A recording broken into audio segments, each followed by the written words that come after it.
Hello friends, welcome back. तो friends, आज का हमारा सेशन रहने वाला है जिसमें हम जीके के कुछ इंपॉर्टेंट क्वेश्चंस जो डिस्कस करने वाले हैं। तो चलिए आज के सेशन को स्टार्ट करते हैं। तो हमारा जो फर्स्ट क्वेश्चन है, फर्स्ट क्वेश्चन में क्या बात करी जा रही है?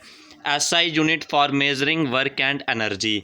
वर्क और एनर्जी का दोनों का आपने एसआई यूनिट बताना है। तो एसआई की बात करूं, आपका स्टैंडर्ड इंटरनेशनल यूनिट हो जाता है, ठीक है, जो सभी यूनिट को रिप्लेस करके एक यूनिट बनाया गया था ताकि हर कंट्री में कोई दिक्कत नहीं हो किसी तरह के यूनिट की। इससे पहले यूनिट की बात करूं, आपका एफपीएस यूनिट है, ठीक है, उसके बाद आपका एमकेएस यूनिट आ जाता है, फिर उसके बाद एसआई यूनिट आ जाता है। इस तरह के आपके जो यूनिट हैं, ठीक है, कुछ कुछ याद रख सकते हो इंपॉर्टेंट जो आपके यूनिट सिस्टम है, ठीक है। उसके बाद फिर इन सबको एसआई ने रिप्लेस कर लिया स्टैंडर्ड इंटरनेशनल ने।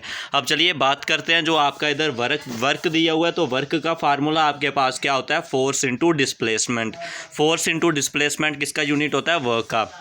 उसके बाद एनर्जी की बात करूँ, एनर्जी का क्या आपका फार्मूला रहता है? 1/2 mv² एनर्जी का फार्मूला रहता है। तो इन सब का जो यूनिट रहता है वर्क का फार्मूला हो जाता है फोर्स इंटू डिस्प्लेसमेंट। तो फोर्स का यूनिट हो जाता है न्यूटन और न्यूटन इंटू मीटर। तो न्यूटन इंटू मीटर आपका किसका यूनिट हो जाता है? जूल का। तो एसआई यूनिट है आपका वर्क का और एनर्जी का, वो आपका क्या हो जाता है? जूल हो जाता है। ऑप्शन नंबर आपका जो ए है वो बिल्कुल सही और करेक्ट आंसर हो जाएगा आपके लिए। ये क्वेश्चन आपके सारे एग्जाम के लिए इंपॉर्टेंट है, ठीक है। उसके बाद वाट की बात करूं, वाट आपका किसका यूनिट है? पावर का, ठीक है। तो वाट किसका यूनिट है आपका? पावर का। पावर का बात करूं, पावर क्या होता है? वर्क पर यूनिट टाइम, ठीक है, work acting to the per unit time, ठीक है। उसके बाद आपका आ जाता है कैपेसिटेंस का, सॉरी फैरड। फैरड किसका यूनिट है आपका? कैपेसिटेंस का, ठीक है। कैपेसिटेंस, कैपेसिटेंस क्या होता है? टोटल कितना चार्ज स्टोर हो रहा है उसको हम कैपेसिटेंस बोलते हैं, ठीक है। तो C is equal to Q by V इसका फार्मूला होता है, ठीक है। चार्ज बाय पोटेंशियल डिफरेंस आपका कैपेसिटेंस का फार्मूला होता है। Charge per unit potential difference आपका किसका यूनिट होता है? कैपेसिटेंस का। तो कैपेसिटेंस का यूनिट आपका एसआई यूनिट होता है फैरड। उसके बाद आ जाता है आपका ओम। तो ओम किसका यूनिट होता है? आपका रेजिस्टेंस का। इस क्वेश्चन के जरिए आपको 4 ऑप्शन दिए थे, यानी कि आपके इधर से भी 10 क्वेश्चन बनके हर किसी का यूनिट और हर किसी का फार्मूला 12 क्वेश्चन आपके इधर से क्लियर हो जाते हैं। तो ओम के यूनिट की बात करूं, ओम किसका यूनिट होता है? आपका रेजिस्टेंस का, ठीक है। तो रेजिस्टेंस का ऐसा यूनिट हो जाता है ओम। तो ओम को रिप्रेजेंट करते हैं हम इस तरह के सिंबल से। अब रेजिस्टेंस की बात करूं, रेजिस्टेंस आपका होता किसके बराबर है? According to Ohm's law, V is equal to I R. तो इधर से R है जो रेजिस्टेंस है, R इज इक्वल टू किसके बराबर होता है? BI के बराबर आपका रेजिस्टेंस होता है। रेजिस्टेंस होता है opposition to the flow of current is called resistance.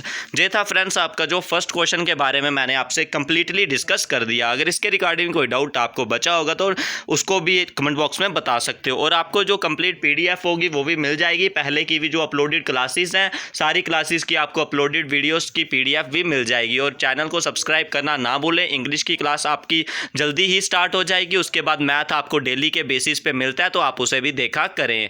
तो चलिए नेक्स्ट क्वेश्चन की तरफ। When a body is accelerated then the velocity will be also.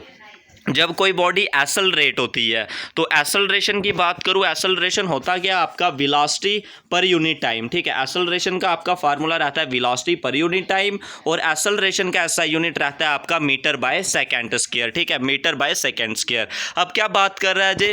When body is accelerated, जब बॉडी को एक्सेलरेट करते हो तो तब उसकी वेलोसिटी क्या होती है? इंक्रीज होती है या कम होती है या सेम रहती है या इनमें से कुछ भी नहीं? तो इस क्वेश्चन का आपका सेकंड ऑप्शन का सही हो जाएगा, ऑप्शन नंबर ए। जब आपकी बॉडी एक्सेलरेट होती है तो आपकी वेलोसिटी भी इंक्रीज होती है। क्योंकि कैसे? आपका एक्सेलरेशन किसके बराबर होता है? Velocity by time. अगर आपकी एक्सेलरेशन इंक्रीज होगी तो आपकी वेलोसिटी भी इंक्रीज होगी, ठीक है।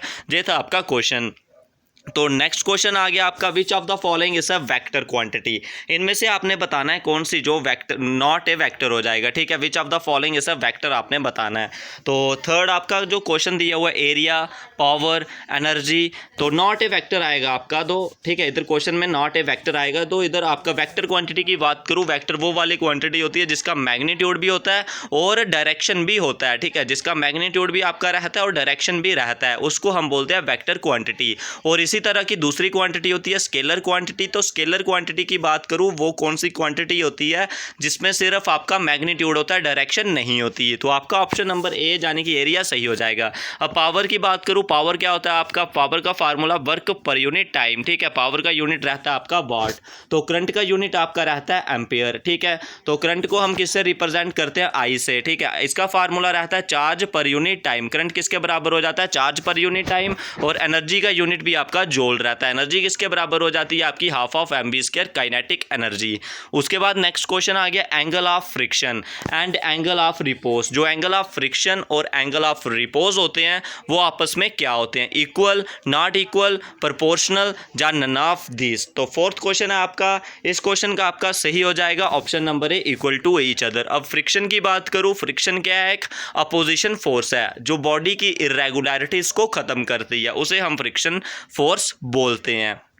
तो चलिए नेक्स्ट क्वेश्चन की तरफ, फिफ्थ क्वेश्चन की तरफ। तो आपका क्या क्वेश्चन रहेगा, व्हेन ए रनिंग बॉडी, जब कोई भी एक रनिंग कार है वो अगर अचानक से रुक रही है, उसके जो पैसेंजर्स होते हैं वो क्या हो जाते हैं, आगे की तरफ झुक जाते हैं। किसकी वजह से, सेंट्रीफ्यूगल की फोर्स की वजह से, इनर्शिया ऑफ रेस्ट की वजह से, इनर्शिया ऑफ मोशन या ग्रेविटेशनल फोर्स की वजह से। तो वो आपका होता है इनर्शिया ऑफ मोशन। अब इनर्शिया की बात करूँ, इनर्शिया आपका तीन तरह का रहता है, inertia of motion, inertia of rest और इनर्शिया ऑफ डायरेक्शन।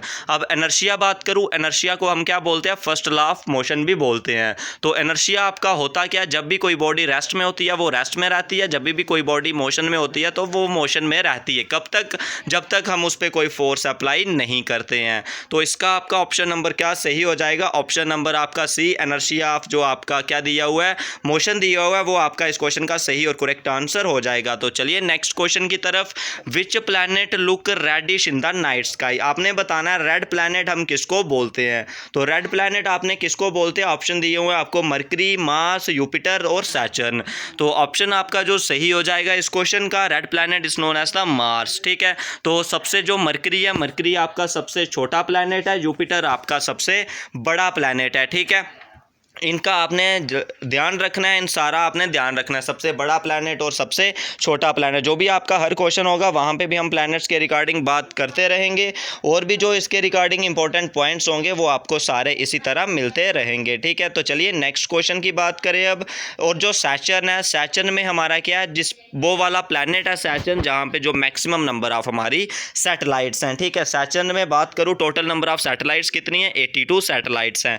और जुपिटर में टोटल नंबर ऑफ सैटेलाइट्स कितनी है, जुपिटर में 79 सैटेलाइट है, मरकरी में एक भी सैटेलाइट नहीं है। उसके बाद बात करूं मार्स में कितनी सैटेलाइट है, 2 सैटेलाइट है। तो चलिए नेक्स्ट क्वेश्चन की तरफ, which planet is known as the morning star और the evening star. Morning star या इवनिंग स्टार हम कौन से प्लैनेट को बोलते हैं, वीनस, अर्थ, मरकरी या जुपिटर। तो इन 4 ऑप्शनों में आपने बताना है मॉर्निंग स्टार हम कौन से या इवनिंग स्टार हम कौन से प्लैनेट को बोलते हैं। वो हम बोलते हैं ऑप्शन नंबर ए, वीनस, इसका करेक्ट आंसर। तो वीनस ही आपका हॉटेस्ट प्लैनेट भी है। उसके बाद जो वीनस है आपका, वीनस में नंबर ऑफ सैटेलाइट 0 हैं। उसके बाद मरकरी सबसे छोटा प्लैनेट है जो नियरेस्ट टू द सन है, इसमें भी नंबर ऑफ सैटेलाइट 0। उसके बाद है अर्थ, अर्थ को हम क्या बोलते हैं, और मरकरी को हम बुध बोलते हैं, अर्थ को हम पृथ्वी बोलते हैं, ठीक है। तो जुपिटर आपका हो जाता है बृहस्पति। जुपिटर सबसे लार्जेस्ट प्लैनेट है। जुपिटर में आपकी 79 नंबर ऑफ जो सैटेलाइट है,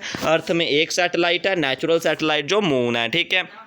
उसके बाद नेक्स्ट क्वेश्चन आपका आ गया, the second largest planet in the solar system. Second largest planet बताना है आपने सोलर सिस्टम का। तो सेकंड लार्जेस्ट प्लैनेट आपका क्या हो जाएगा सोलर सिस्टम का, वीनस, सैटर्न, यूरेनस या अर्थ। तो सेकंड आपका लार्जेस्ट प्लैनेट हो जाता है, इधर ऑप्शन दिए हुए हैं आपको, जो आपका क्वेश्चन नंबर 8 है। तो इस क्वेश्चन का आपका सही हो जाएगा ऑप्शन नंबर बी, यानी कि Saturn is the second largest planet to the solar system, ठीक है। तो नियरेस्ट प्लैनेट आपने बताना है, सन के पास कौन सा प्लैनेट है। तो सन के पास आपका जो प्लैनेट है वो मैंने पहले भी डिस्कस कर चुका हूं, ऑप्शन नंबर डी, मरकरी, जो आपका सन के पास वाला प्लैनेट है। तो चलिए नेक्स्ट क्वेश्चन की तरफ, बिगेस्ट प्लैनेट। तो बिगेस्ट प्लैनेट आपका कौन सा है, बिगेस्ट प्लैनेट है फ्रेंड्स अब आपका ऑप्शन नंबर डी, यानी कि जुपिटर। जुपिटर में आपकी कितनी वो है, सॉरी कितनी आपकी सैटेलाइट्स हैं, टोटल नंबर ऑफ 79 जुपिटर में आपकी सैटेलाइट्स हैं। तो चलिए नेक्स्ट क्वेश्चन की तरफ। गोल गुम्बाज, जो गोल गुम्बाज है वो सबसे बड़ा डोम है इंडिया का, वो कहाँ पे लोकेटेड है? विजयपुर, लखनऊ, औरंगाबाद या नासिक? तो इस क्वेश्चन का आपने आंसर बताना है, जो आपका ऑप्शन नंबर 11 है, ऑप्शन नंबर ए विजयपुर इस क्वेश्चन का आपका सही और करेक्ट ऑप्शन हो जाएगा। तो चलिए नेक्स्ट क्वेश्चन की तरफ। Largest man made lake, largest man made lake India की कौन सी है? गोविंद बल्लभ पंत सागर। उसके बाद आ गया highest rock and earth fill dam in India, ये कौन सा आपका डैम है highest rock and earth fill dam? तो ऑप्शन दिए हुए हैं हीराकुंड, टिहरी, सरदार सरोवर या भाखड़ा डैम। इस क्वेश्चन का आपका सही आंसर हो जाएगा ऑप्शन नंबर सी, यानी कि टिहरी डैम।